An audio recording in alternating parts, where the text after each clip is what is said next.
بسم اللہ الرحمن الرحیم نحمده ونصلي ونسلم على رسوله الكریم اما بعد۔ معزز طلبہ، سبق نمبر 17 اور باون فی الاولیاء والاکفاء میں ایک دوسری فصل ہم شروع کرنے جا رہے ہیں، اور اس فصل کا نام ہے فصل فی الوکالۃ بالنکاح وغیرہا، یعنی وکالت نکاح کے اندر اور دوسرے کو وکیل بنانا کہ تم میرا نکاح کراؤ، اس کے مسائل، اور ساتھ ہی غیر وکالت مطلب دوسرے نے نکاح کسی شخص کا لڑکے لڑکی کا آپس میں کرایا لیکن ان سے پوچھا ہی نہیں، اس کو کہتے ہیں فضولی۔ تو اس لیے عنوان یہ بنے گا کہ وکیل اور فضولی کا دوسرے شخص کا نکاح کرانے کا حکم۔ موکل نے یعنی وکیل بنایا تو اس کا نکاح کرانے کا حکم، اور کسی سے پوچھے بغیر ایک شخص نے دوسرے شخص کا نکاح یا کسی لڑکی کا نکاح اپنے ساتھ کرا دیا یا دو کا آپس میں نکاح کروا دیا اور ان سے پوچھا ہی نہیں۔ تو ان احکامات کو آج ہم جانتے ہیں۔ فصل فی الوکالۃ بالنکاح وغیرہا، ويجوز لابن العم ان يزوج بنت عمه من نفسه، جائز ہے چچا کے بیٹے کے لیے، چچا زاد کے لیے، کہ وہ اپنے چچا کی بیٹی کا نکاح اپنے ساتھ کرائے۔ ایک مثال دے رہے ہیں متن میں کہ ایک ولی ہے، وہ لڑکی کا ولی ایسا ہے کہ اس لڑکی کے ساتھ اس کا نکاح جائز ہے، تو اس نے ایسا کیا کہ اس ولی نے اپنی لڑکی یعنی جس کا وہ ولی ہے اس کا نکاح اپنے ساتھ کروا دیا۔ تو اس کی ایک مثال ہے کہ ایک چچا زاد ہے ایک لڑکی کا اور کوئی ولی نہیں ہے، تو اس نے اس طرح کیا کہ اس کا نکاح اپنے ساتھ کروا دیا، اور لڑکی چھوٹی ہے، ظاہر ہے کہ اگر وہ بالغ ہے تو پھر اس کی اجازت سے کروانا ضروری ہے، اور اگر وہ چھوٹی ہے تو بغیر اس کی اجازت کی، چونکہ یہ خود ولی ہے اپنے ساتھ کروا رہا ہے، تو یہ جائز ہے۔ امام ظفر رحمہ اللہ فرماتے ہیں کہ جائز نہیں ہے۔ وَإِذَا أَذِنَتِ الْمَرْأَةُ لِلرَّجُلِ أَن يُزَوِّجَهَا مِن نَفْسِهِ فَعُقِدَ بِحَضْرَةِ شَاهِدَيْنِ جَازَ۔ اسی طریقے سے اگر کوئی اور عورت ہے جو اپنے ولی کے علاوہ کسی شخص کو اجازت دیتی ہے اور وکیل بناتی ہے کہ وہ اس لڑکی کا نکاح اپنے ساتھ کرائے، لڑکے کو کہتی ہے کہ تم اپنے ساتھ میرا نکاح کرواؤ، میری طرف سے تم وکیل ہو، اور پھر وہ عقد کیا گیا اس نکاح کا گواہوں کی موجودگی میں، تو جازہ یہ بھی درست ہے کہ وہ ایک شخص جو نکاح کرائے گا وہ اپنی طرف سے اصیل ہے اور دوسری یعنی اس عورت کی طرف سے وکیل ہے، تو ایک شخص ایک طرف سے اصیل اور دوسری طرف سے وکیل بن سکتا ہے۔ اس طریقے سے یہ جو چچا زاد ہے یہ اپنی طرف سے اصیل اور اپنی یہ جو مولیہ علیہا جو ہے اس کی طرف سے وہ ولی ہے، تو ایک شخص اپنی طرف سے اصیل اور وہی شخص دوسری کی طرف سے ولی بھی بن سکتا ہے، اس میں کوئی منافات نہیں ہے۔ امام ظفر اور امام شافعی رحمہ اللہ اس میں اختلاف کرتے ہیں، امام ظفر رحمہ اللہ اس میں اختلاف کرتے ہیں اور امام شافعی رحمہ اللہ اس میں احناف کے ساتھ ہیں۔ دوسرے مسئلے کے اندر امام شافعی رحمہ اللہ بھی احناف کے ساتھ اختلاف کرتے ہیں کہ کوئی عورت اگر دوسرے کو کہتی ہے کہ تم میرا نکاح اپنے ساتھ کرواؤ، وہ کرواتا ہے تو یہ درست نہیں ہے، لا یجوز۔ لہما ظفر اور شافعی رحمہم اللہ کی دلیل، وہ فرماتے کہ ان الواحد لا يتصور ان يكون مملكا متملكا، ایک ہی شخص وہ اس چیز کی صلاحیت نہیں رکھتا، اس کا تصور نہیں ہو سکتا کہ ایک ہی شخص وہ دوسرے کو مالک بنانے والا بھی ہو اور ساتھ ساتھ خود ہی مالک بننے والا بھی ہو۔ تو پہلے وہ خود اپنے آپ کو مالک بنائے اور پھر وہ خود ہی مالک بنے، ایسے کیسے ہو سکتا ہے؟ تو ایک ہی شخص مملک اور متملک نہیں بن سکتا۔ کما فی البیع، جیسے کہ بیع کے اندر ہے کہ ایک ہی شخص بائع بھی ہو اور وہی شخص مشتری بھی ہو، ایسا نہیں ہو سکتا۔ الا ان الشافعی رحمہ اللہ، ہاں امام شافعی رحمہ اللہ نے پہلے مسئلے کے اندر یعنی ولی والے مسئلے میں چچا زاد میں، اس میں وہ اجازت دیتے ہیں فی الولی ضرورت، فرماتے ہیں کہ ولی کے اندر پھر ضرورت ہے کہ اس کا کوئی اور ولی نہیں ہے لڑکی کا، تو وہ ولی اگر اپنا اختیار استعمال کرتا ہے تو اس کو ضرورت کی حد تک اجازت دی جا سکتی ہے، لأنه لا يتولى سواه، کیونکہ اس لڑکی کا اس کے علاوہ کوئی اور ولی نہیں ہے۔ تو ولا ضرورت فی حق الوکیل، وکیل کے اندر یہ ضرورت نہیں ہے، وکیل کے اندر لڑکی کا کوئی ولی بھی ہو سکتا ہے، لہذا لڑکی کا کسی ایک ہی شخص کو سارا اختیار دینا یہ ضروری درست نہیں ہے۔ ولنا، احناف فرماتے ہیں ان الوکیل فی النکاح معبر و سفیر، نکاح کے اندر جو وکیل ہوتا ہے وہ صرف معبر ہوتا ہے اور سفیر ہوتا ہے، یعنی دوسرے کے کلام کو نقل کرنے والا اور تعبیر کرنے والا ہوتا ہے۔ باقی جو حقوق ہوتے ہیں وہ اس کی طرف نہیں لوٹتے، مہر یا لڑکی کے اوپر لڑکی کی رخصتی یا اس کے نفقہ، جتنے بھی یہ حقوق ہیں یہ سارے کے سارے وہ شوہر کی طرف منتقل کرتا ہے، اور یہ کہتے ہیں کہ فلاں کا نکاح فلاں کے ساتھ میں کرواتا ہوں، یہ نہیں کہتا کہ میں اپنا نکاح کروا رہا ہوں، اس لیے وہ صرف معبر اور سفیر ہوتا ہے، عبارت نقل کرنے والا ہوتا ہے۔ والتمانع فی الحقوق دون التعبیر، اور منافات جو ہے وہ حقوق کے اندر ہوتی ہے جہاں پر حقوق وکیل کی طرف لوٹتے ہیں، تعبیر کے اندر تو کوئی منافات نہیں ہے۔ کوئی شخص یہ تعبیر تو کر سکتا ہے کہ میں فلاں لڑکی کا نکاح فلاں لڑکے کے ساتھ کرا رہا ہوں، فلاں کا نکاح اپنے ساتھ کرا رہا ہوں، اس میں تو کوئی بات نہیں، ٹھیک ہے، کیونکہ ایک ہی شخص ہوتا ہے تو وہ لڑکی کی طرف سے بھی وکیل بن سکتا ہے اور دولہے کی طرف سے بھی وکیل بن سکتا ہے، کیونکہ وہ صرف تعبیر کر رہا ہے، باقی حقوق تو کسی اور کی طرف لوٹتے ہیں، لہذا اس میں کوئی منافات نہیں ہے۔ ولا ترجع الحقوق الیہ، نکاح کے اندر اس کی طرف حقوق کی لوٹتے ہی نہیں ہے۔ بخلاف البیع، جو امام ظفر اور امام شافعی رحمۃ اللہ نے قیاس کیا ہے کہ بیع کے اندر جس طریقے سے ایک شخص مالک بنانے والا اور خود مالک بننے والا نہیں بن سکتا، تو فرماتے ہیں کہ بیع کے اندر جو ہے اس طرح نہیں ہے،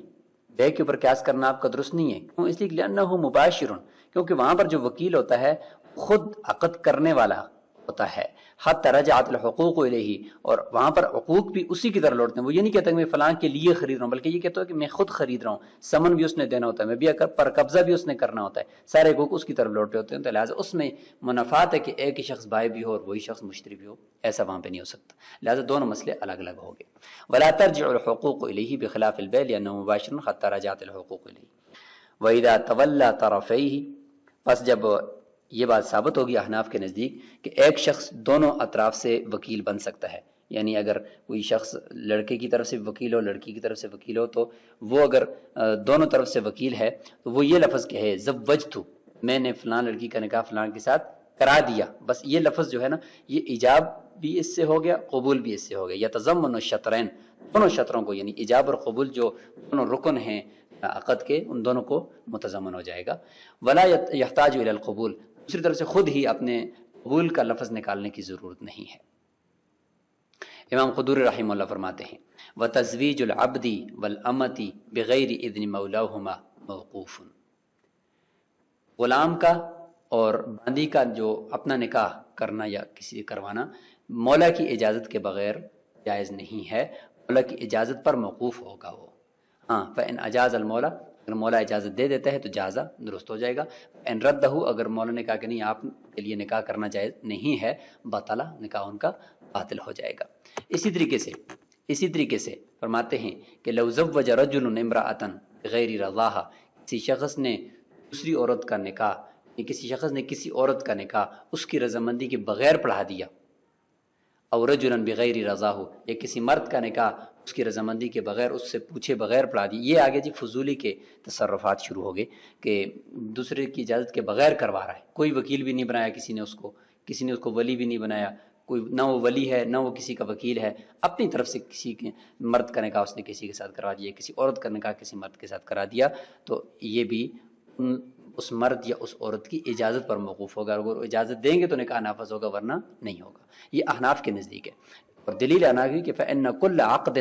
اور آگے ایک یعنی احناف کی طرف سے ایک اصول آپ کو دیا جا رہا ہے، وہ یہ ہے کہ فإن كل عقد صدر من الفضولی، ہر وہ عقد جو فضولی سے صادر ہو، فضولی اس کو کہتے ہیں کہ جو نہ وکیل ہو، نہ ہی وہ اصیل ہو، نہ ہی وہ ولی ہو، کچھ بھی نہ ہو، ویسے ہی ایک شخص آیا اور ایک نکاح اس نے کسی کے ساتھ کرا دیا۔ فرماتے ہیں کہ ہر وہ عقد جو اس طریقے سے فضولی سے صادر ہو، وَلَهُ مُجِيزٌ، اور اس عقد کو جائز قرار دینے والا بھی کوئی ہو، تو پھر انعقد وہ منعقد ہو جائے گا، لیکن موقوفاً علی الاجازتی، اس مجیز یعنی اجازت دینے والے شخص جس کا وہ نکاح کرایا ہے تو اس کی اجازت پر موقوف ہوگا، منعقد تو ہوگا لیکن موقوف ہوگا۔ جبکہ امام شافعی رحمۃ اللہ فرماتے ہیں کہ تصرفات الفضولی کلھا باطل، فضولی کے سارے تصرفات باطل ہیں، لأن العقد وضع لحکمہ، وہ فرماتے ہیں کہ عقد جو کیا جاتا ہے نا وہ حکم کے لیے کیا جاتا ہے، حکم کے لیے وضع کیا جاتا ہے کہ تاکہ عقد کرو اس کے بعد اس کا حکم وجود میں آئے۔ تو والفضولی لا يقدر على اثبات الحکم، فضولی جو ہوتا ہے وہ عقد کا کر تو سکتا ہے لیکن اس کے حکم کو ثابت کرنے کی قدرت نہیں رکھتا۔ مثلا وہ ایجاب قبول تو کر لے گا نکاح کا، لیکن اس کے بدلے میں لڑکی کا لڑکے کی ملکیت میں آ جانا، یہ جو حکم ہے اس کی صلاحیت یہ نہیں رکھتا۔ فتلغو، پس لغو ہو جائے گا اس کا یہ فیصلہ اور اس کا یہ سارے تصرفات لغو ہو جائیں گے۔ ولنا، احناف فرماتے ہیں نہیں، فضولی کے عقد موقوف ہی رہے گا، اس کی دلیل کہ ان رکن التصرفی صدر من اہلہ مضافا الی محلہ، کیونکہ تصرف کا جو رکن ہے یعنی ایجاب اور قبول، یہ ایک اہل سے، تصرف کے اہل شخص سے صادر ہوا ہے، کیونکہ فضولی ہے ٹھیک ہے لیکن عقل ہے، بالغ ہے، تو ایک اہل ہے تو لہذا شرائط پائی جاتی ہیں تو تصرف ٹھیک ہے اس کا۔ اور دوسرے کہ مضافا الی محلہ، اور اس تصرف کا جو محل ہے اسی کی طرف منسوب بھی ہے، کیا؟ لڑکی اور دوسرے لڑکے کے ساتھ نکاح، اور ان کا آپس میں نکاح بھی درست ہے بشرطے کہ، تو جب مضافا الی محل جو نکاح کا محل ہے اس کی طرف منسوب بھی ہے، صادر بھی ایک اہل شخص سے ہوا ہے، ولا ضرر فی انعقادہ، اور اگر اس کو منعقد کرو بھی تو کوئی ضرر بھی نہیں ہے، کیوں؟ اس لیے کہ ہم نے تو اگلے کی اجازت پر موقوف کیا نا، وہ اجازت دے گا تو درست ہوگا ورنہ تو درست ہی نہیں ہوگا۔ فینعقد، پس منعقد تو ہو جائے گا، منعقد ہونے میں نقصان نہیں ہے، لیکن موقوفا حتی اذا رأى المصلحۃ فیہ ینفذہ، یہاں تک کہ جس کے لیے اس نے نکاح کروایا ہے وہ مجیز اگر مصلحات اس کے اندر دیکھے کہ میرا نکاح یہاں پہ درست ہے تو نافذ کر دے۔ اب امام شافعی رحمۃ اللہ نے جو فرمایا تھا عقد اپنے حکم کے لیے وضع کیا جاتا ہے، جب حکم نہیں پایا جا سکتا تو عقد بھی باطل ہو جائے گا، تو فرماتے ہیں کہ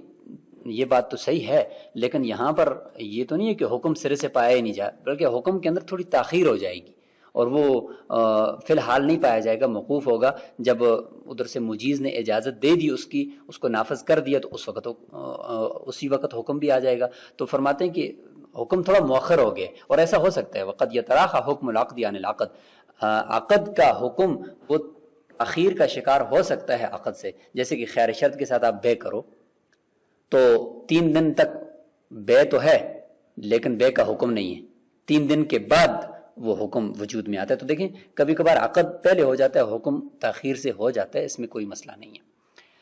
ومن قال، اب یہاں سے ایک مسئلہ ذکر کریں گے، اس میں پہلے تو ہم نے یہ ذکر کر دیا کہ ایک شخص اپنی طرف سے اصیل دوسری طرف سے وکیل بھی بن سکتا ہے، اپنی طرف سے اصیل دوسری کی طرف سے ولی بھی بن سکتا ہے۔ اب یہ مسئلہ ہوگا کہ ایک شخص اپنی طرف سے اصیل دوسری طرف سے فضولی، یا دونوں طرف سے فضولی، یا ایک طرف سے اصیل ایک طرف سے فضولی دوسری طرف سے وکیل، یا ایک طرف سے فضولی دوسری طرف سے ولی بن سکتا ہے یا نہیں بن سکتا، یہ مسائل شروع ہو گئے۔ تو فرماتے ہیں کہ ایک شخص نے کہا اشہدوا انی قد تزوجت فلانۃ، کہ لوگوں کو کہا تم گواہ رہو میں نے فلاں لڑکی کے ساتھ شادی کر لی ہے، لڑکی کو پتہ ہی نہیں ہے۔ تو یہ شخص دیکھیں اپنی طرف سے اصیل ہے اور دوسرے کی لڑکی کی طرف سے فضولی ہے، تو کیا ایسا ہو سکتا ہے؟ فبلغ الخبر، لڑکی کو خبر پہنچ گئی، فاجازت، لڑکی نے اس کی اجازت بھی دے دی، ٹھیک ہے میرا یہ شوہر ہے کوئی بات نہیں، فہو باطل، یہ باطل ہے، طرفین کے نزدیک یہ باطل ہے کہ ایک شخص ایک اپنی طرف سے اصیل دوسری کی طرف سے فضولی ہو۔ ان قال آخر، اور ادھر مجلس کے اندر بیٹھے بیٹھے دوسرا شخص ہے وہ یہ کہتا ہے اشہدوا، گواہ رہو، انی زوجتها منہ،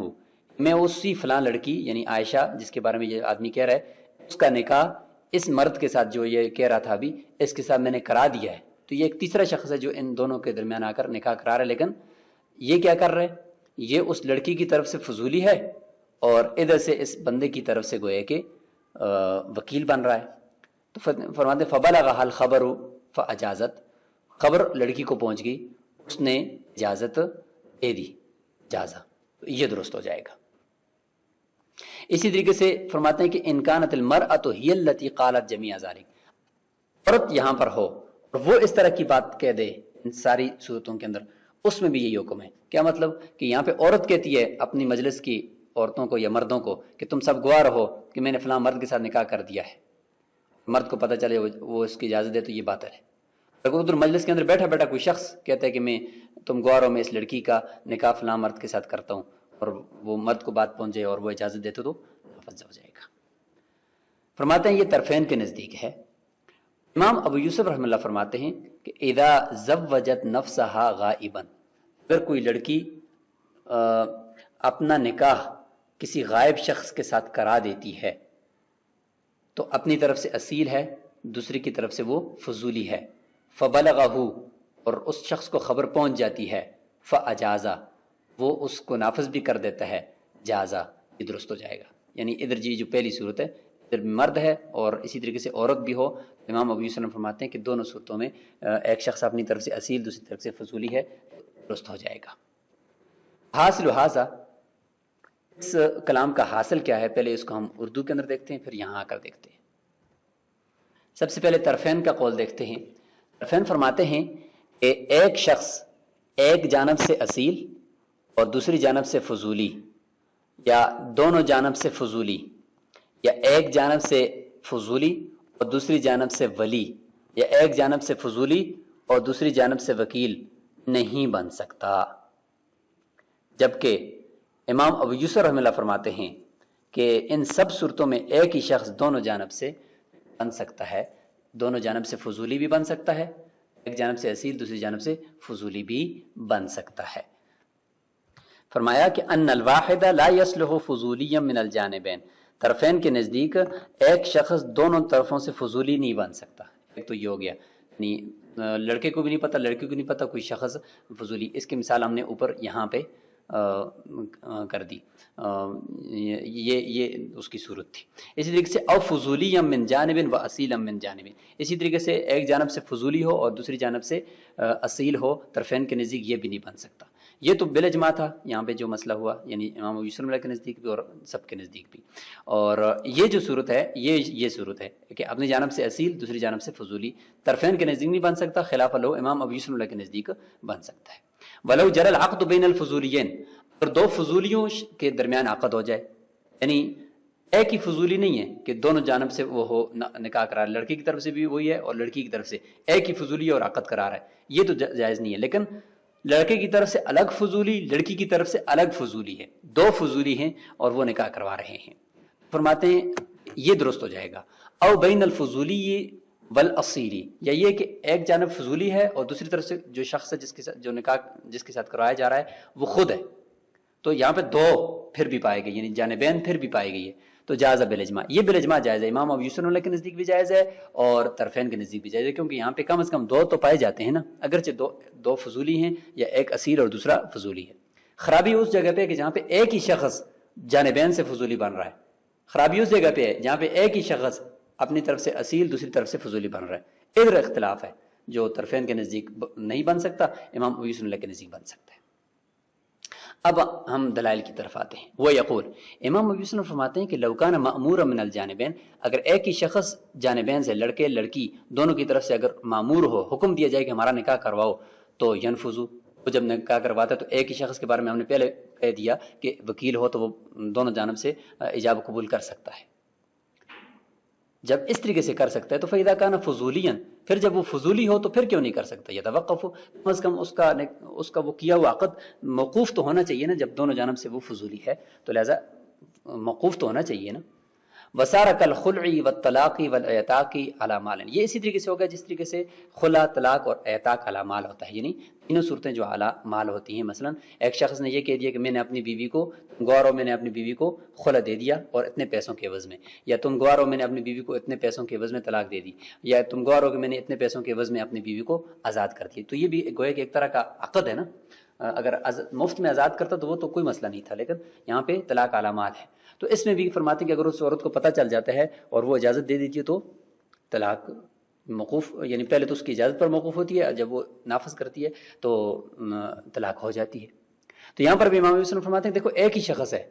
اپنی جانب سے اصیل ہے، دوسری کی جانب سے فضولی ہے، اور اس کا عقد نافذ ہو جاتا ہے، تو یہاں پر بھی ہونا چاہیے. وَلَهُمَا طرفین فرماتے ہیں کہ ان الموجود شطر العقدی، کہ یہاں پر جب اس نے یہ کہا نا کہ تم گواہ رہو میں نے فلاں عورت کے ساتھ نکاح کر لیا، یا عورت کے جی تم گواہ رہو میں نے فلاں مرد کے ساتھ نکاح کر لیا، یہ تو ایک ہے، یعنی عقد کا ایک جز ہے،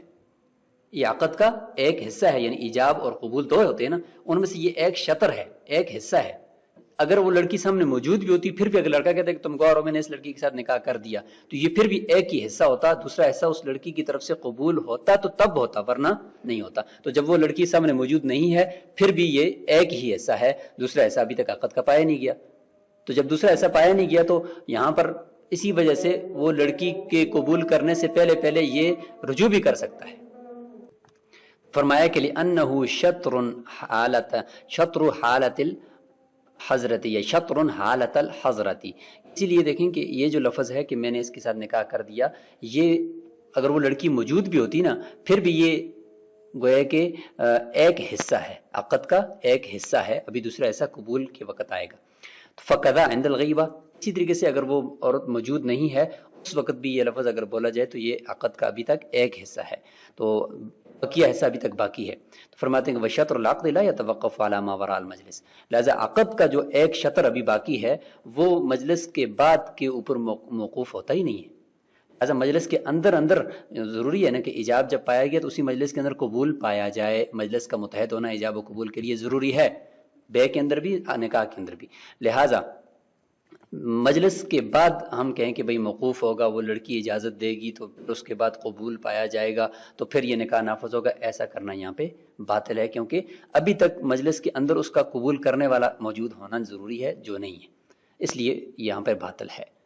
کما فی البیع، جس طریقے سے بیع کے اندر ہوتا ہے کہ ایجاب اور قبول کا ایک ہی مجلس کے اندر ہونا ضروری ہوتا ہے. بخلاف المأمور من الجانبین، یہ جو امام ابو یوسف نے فرمایا کہ جب ایک دونوں جانب سے معمور ہو نا تو پھر درست ہوتا ہے، تو لہذا فضولی کی صورت میں بھی درست ہونا چاہیے. فرماتے ہیں کہ معمور من الجانبین اس طرح نہیں ہے، کیونکہ لأنه ينتقل كلامه الى العاقدين، کیونکہ وہاں پر تو اس کا کلام جو ہوتا ہے وہ دونوں عاقدین کی طرف منتقل اور ہوتا ہے، کیونکہ وہ ان کی طرف سے اس کو اجازت ملی ہوئی ہے،